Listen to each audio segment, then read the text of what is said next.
ieri sera avevamo provato ma non funzionava, adesso funziona e grazie a Dio stiamo riuscendo a filtrare tutta l'acqua, diciamo, nelle fognature. Lei vive da sempre qui e non era mai successo, lei non ha mai pensato che il suo giardino potesse allagarsi. No, no, così no, una cosa impressionante così no, proprio una bomba d'acqua che non si è mai vista una cosa del genere.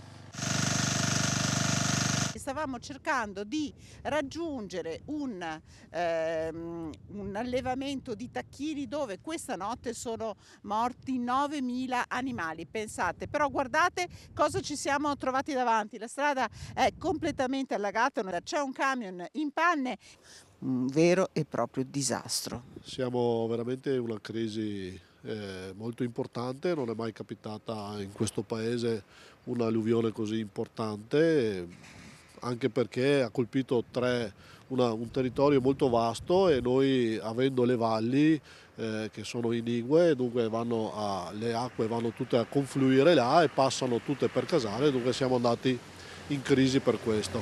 Avete scuole chiuse, strade chiuse, addirittura sfollati.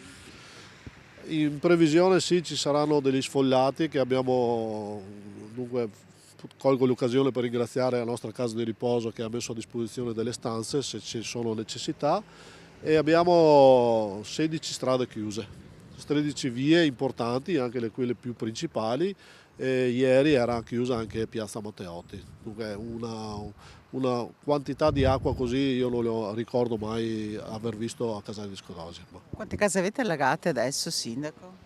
Ma io credo siamo nell'ordine di qualche centinaio di case allagate. La protezione civile da stanotte e da ieri pomeriggio stanno consegnando sacchi di sabbia per limitare le entrate sulle case delle acque e poi quando l'acqua calerà, grazie anche ai vigili del fuoco di Este, che abbiamo 2 squadre, cominceranno a pompare acqua sulle scantinati, ma questa non è una priorità, la prima priorità è quella di non fare entrare acqua sulle case. Chiede lo stato di calamità tutto pronto. Lo sto firmando adesso.